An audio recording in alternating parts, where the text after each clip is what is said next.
On this episode, we learn how speed kills at a pedestrian safety event in Silver Spring, Maryland.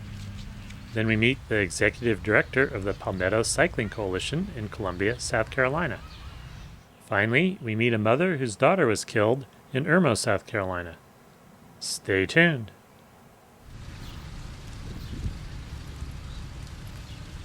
We're in Silver Spring, Maryland, talking with Sergeant Tom Harmon. What were you demonstrating this morning?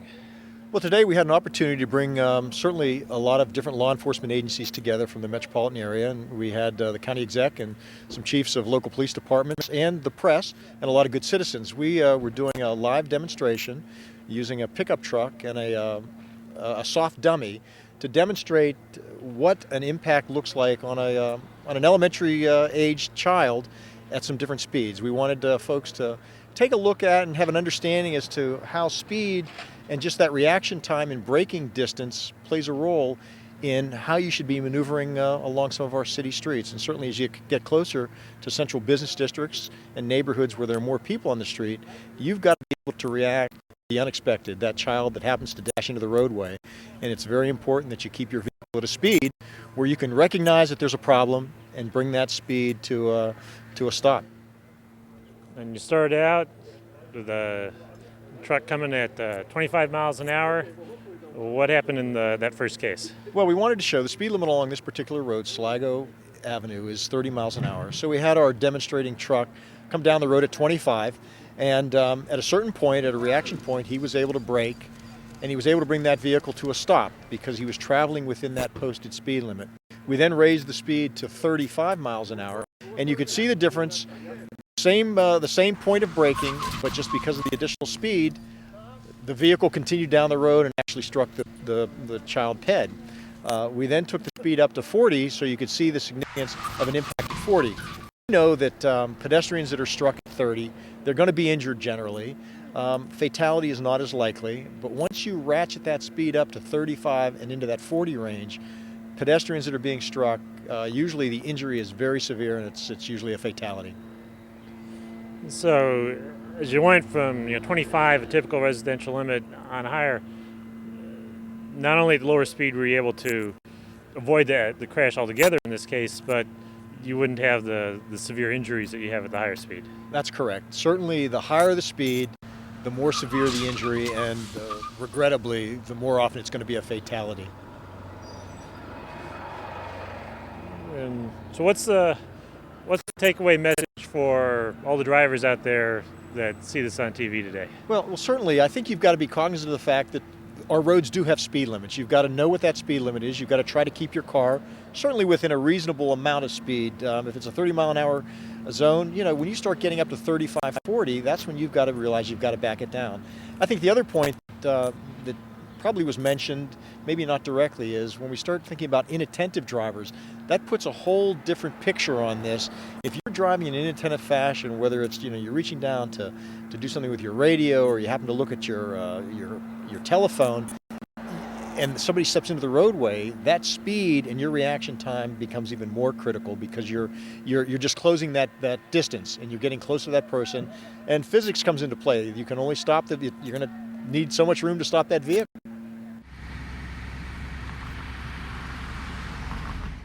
We're in Columbia, South Carolina, talking with Rachel Kafalis with the Palmetto Cycling Coalition. What is the coalition?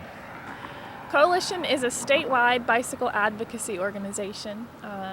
We represent cyclists all throughout the state, from commuters to recreational cyclists, people who ride for transportation, and we mainly work through three areas: promoting access for on the road and trail access, safety, and education.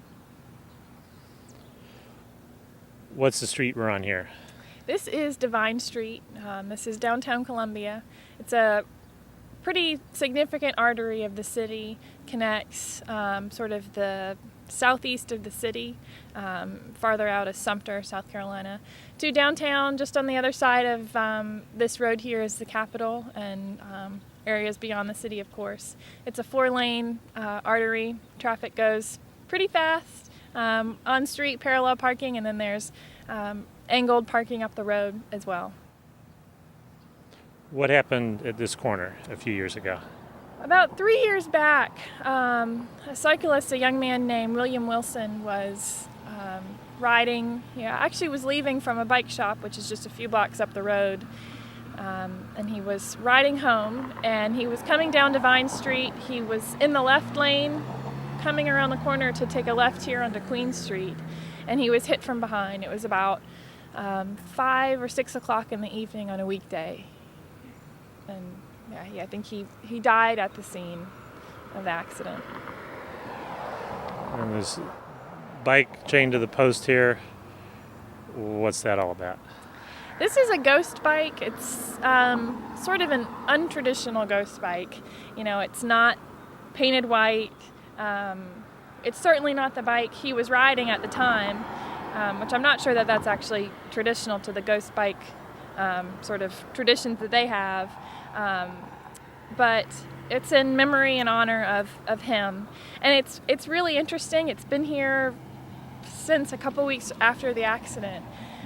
It's chained up pretty well here, but nobody's moved it. I think, there's been some, petty maybe vandalism, some petty theft. Some people have, come in and taken a rim or a part off the bike. But miraculously, somebody comes back and replaces that and puts a new part onto the bike.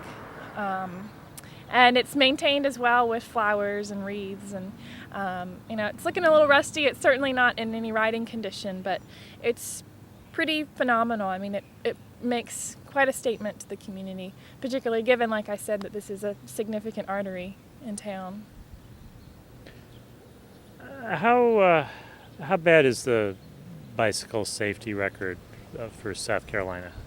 It's a great question. As shown in a report recently released by the Alliance for Biking and Walking this year, their benchmarking report, South Carolina was listed as one of the riskiest states in the nation for riding and for pedestrians as well. According to National Highway Transportation Safety Administration data, over the past 10 years, we have some of the top 10 highest cyclist fatality rates of all states in the nation. In many of those years, we've more than doubled the national average of cyclist fatalities. So it's a really significant issue. And, as just most straightforward stated by the benchmarking report, we're really seen as one of the riskiest states in the nation for riding. What sort of strategies would you like to see the state pursue to try and make things a little safer and maybe even a little more pleasant for cyclists? Well, one of the most, well believed thoughts is, well proven through research and, on the ground strategies is if you build it, they will come, and kind of along with that, safety improves. And so number one would be more bicycle infrastructure, not just bike lanes, but even better accommodations in terms of shoulders on roads, and other strategies, of course, other design strategies, of course. Separated facilities would be great, greenways and separated paths, and more innovative sort of designs such as sharrows and other techniques that are being used by communities like Washington, D.C. and, of course, Portland, Oregon and San Francisco, sort of the golden cities for bicycling and walking. So we would love to see more infrastructure put in, cities, urban areas, and of course rural areas as well. What sort of bicycle education exists for potential bike riders as well as motor vehicle drivers? And what would you like to see added to what's there? It's another wonderful question. In terms of, I'll take it in two pieces. Motorist education, we've worked with the South Carolina Department of Motor Vehicles to get portions of the manual, the driver's manual. There's a chapter, it's about 3 or 4 pages, that talks about sharing the road with bicyclists and bicycle safety and, of course, motorist safety and how the two can work together on the road. We've also got questions on the driver's exam, which are rotated through every exam. We've got about 6 questions that they rotate on exams, and those cover a variety of issues relating to bicycles. And in terms of bicycle education, one thing that we're really pushing for is to get some sort of curriculum into the Department of Education sort of standards. And in addition to that, as an advocacy organization, we work with communities throughout the state to promote the League of American Bicyclists Safe Cycling Curriculum, which is a standard curriculum, and they have certified instructors that can teach this curriculum.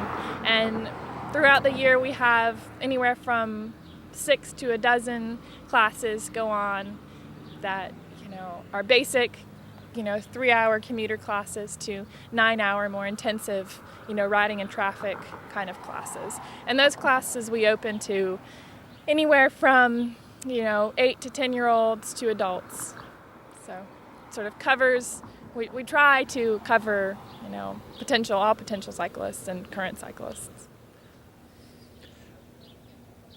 What do you find, cyclists riding out in the street? What do you mistakes you see them making that if they didn't make them, they'd be a little safer out there in the traffic? Well, really, number one to that, I think, well, there were 2 pieces to that: riding with traffic and riding in a visible fashion, particularly at nighttime. I've looked at data that has studied the circumstances of injuries and fatalities in the state, and many of them have to do with, of course, road position. A cyclist may be riding against traffic because that's actually a commonly misheld belief. It's a incorrectly held belief that it's better to ride against traffic. Today we know that you should ride with traffic. It's best to behave as a driver of a motor vehicle would. And so that's one common standard that we really try to push. And the second one is daytime visibility, but especially nighttime visibility.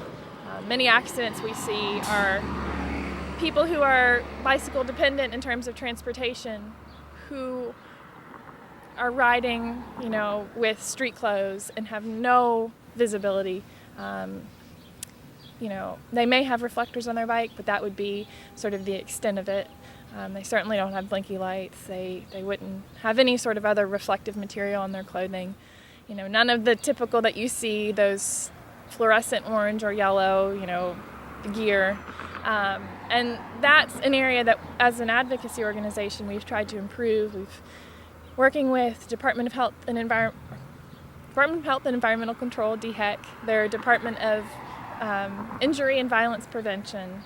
We've received a good bit of funding from them to purchase blinky lights, the rear red blinky lights, and other reflective gear such as the reflective ankle bands that you can put on your ankle.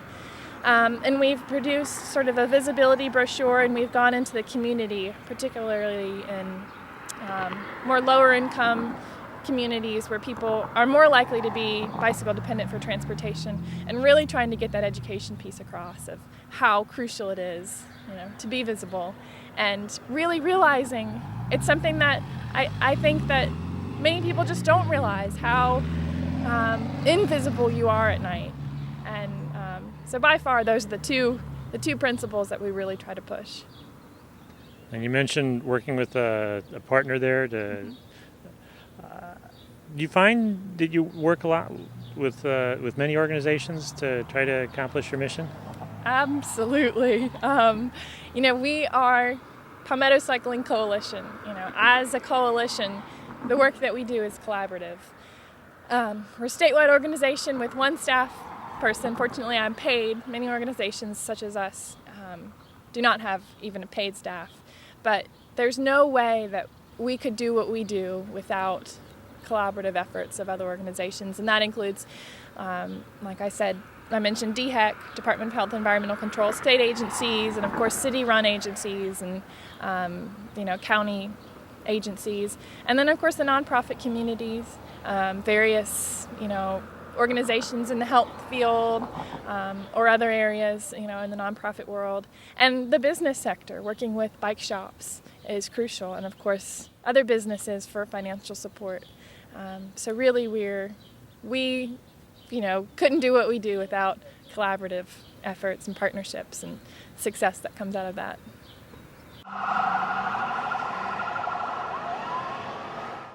We're in Irmo, South Carolina, talking with Nicole Miller. What happened on February 5th of this year? Well, my daughter was walking back to a friend's house from a hamburger place, and a driver came up behind them and hit her, killing her instantly, from what the coroner's investigator had told us.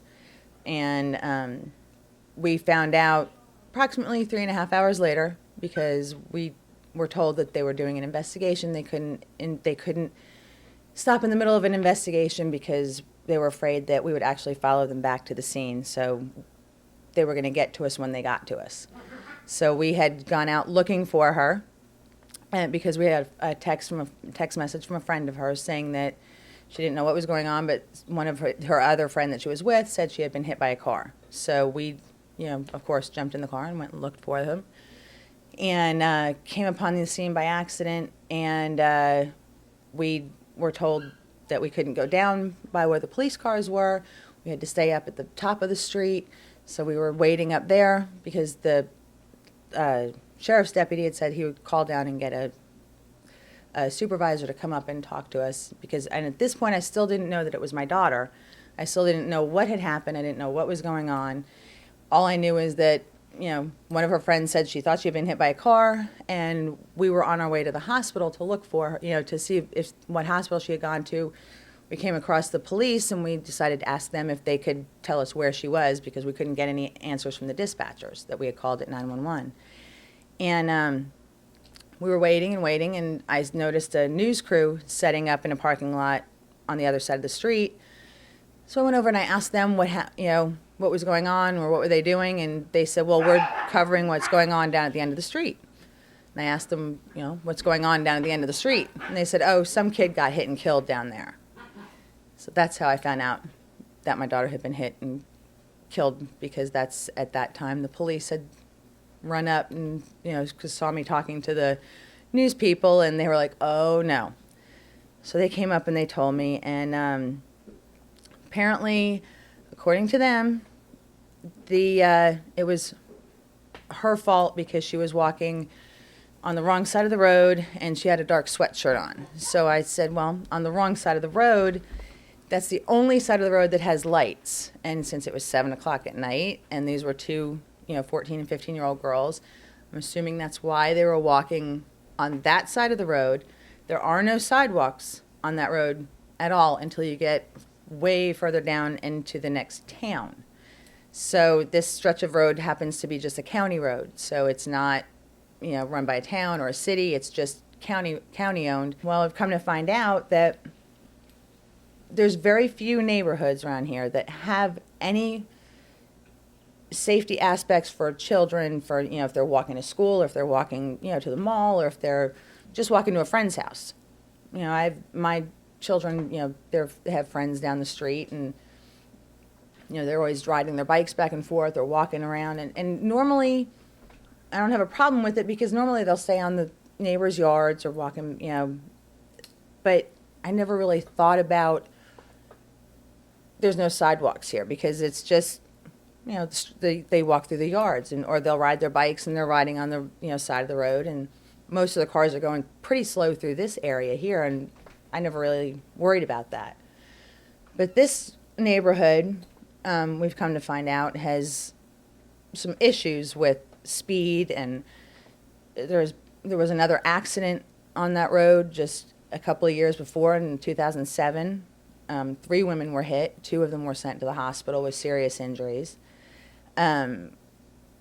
Still nothing, the county knew about it. They had to have known about it, because the highway patrol is the ones who responded to that accident. The man was ticketed on that one, so there's a record of it. There's people in that neighborhood are very specific about certain cars that drag race in that neighborhood, but still nothing's been done. There are pathways that go through the neighborhood, through the woods in the neighborhood that they call the Harbison Greenways, and we've come to find out that there have been muggings in there, there's been rapes in there, there's supposedly been a shooting. I don't know if that's true because I got that secondhand, but there's drug deals that go down in there, and it's just not a place that you would, as a 14 or 15-year-old girl, wouldn't want to, be walking through at night.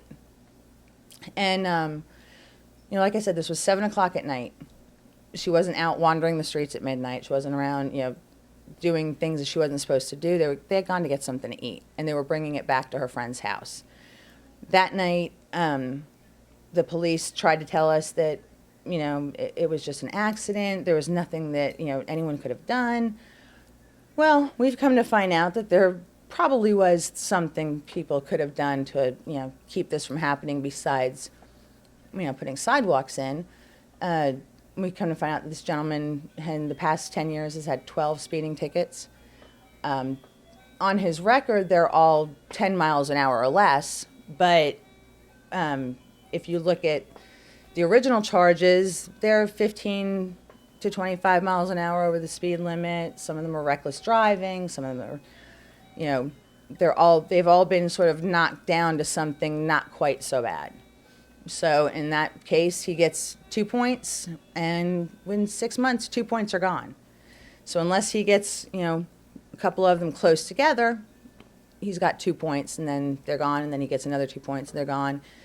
In South Carolina, it seems like, it's very difficult not to keep your license. And unfortunately, in this state, it's a implied consent law state.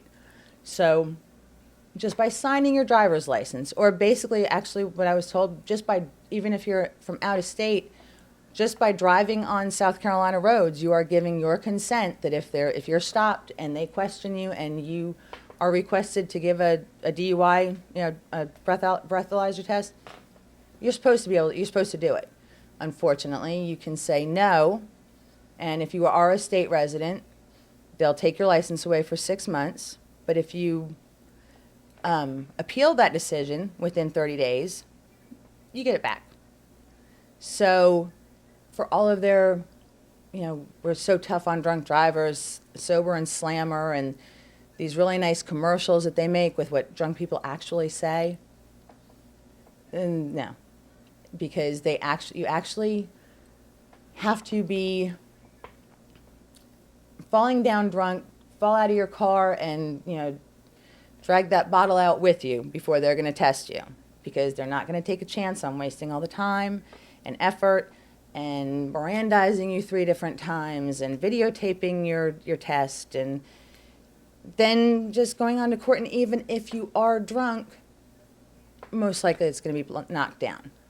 Or worst case scenario, they go through all of that and they arrest you and they Mirandize you and they do your videotape and they do all that paperwork, and then you blow that breathalyzer and you're not drunk, then they've had a bad day, because they're just, they could be sued for that.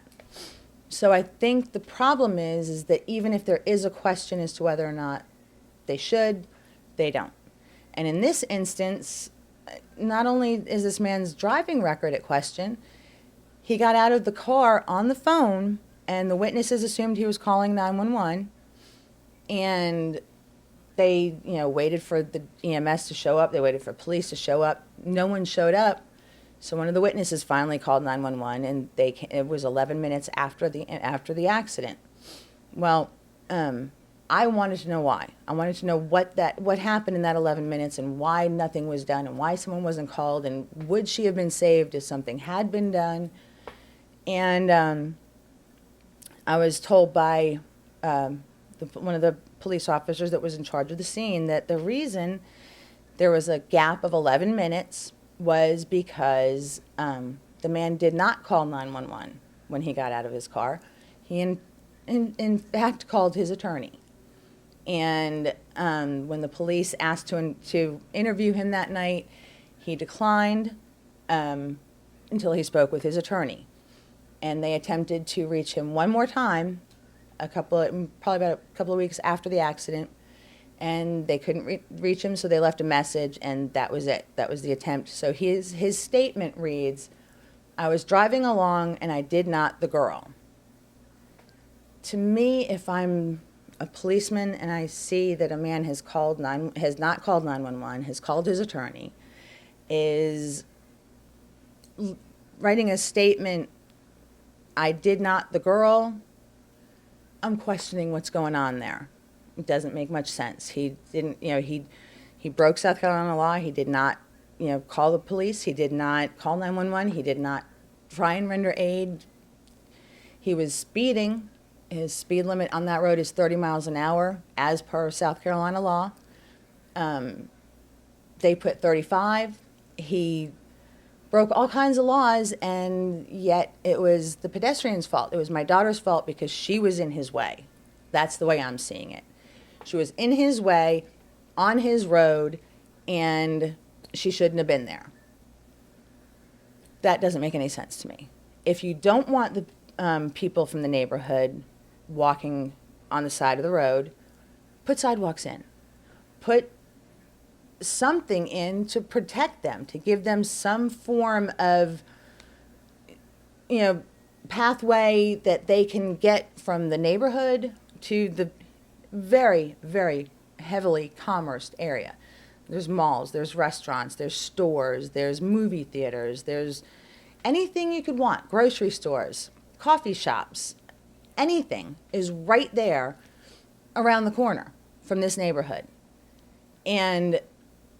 But there's nothing there for them to, there's sidewalks on the other side of the neighborhood, way on the other side of the neighborhood. In the area that there should be, that there's all of these stores and things to do and places to go, there's no sidewalks. There's a bridge, there's a tunnel under the main road from the greenways. The greenways are not safe, especially those tunnels are not safe. Visit us on the internet at www.pedestrians.org.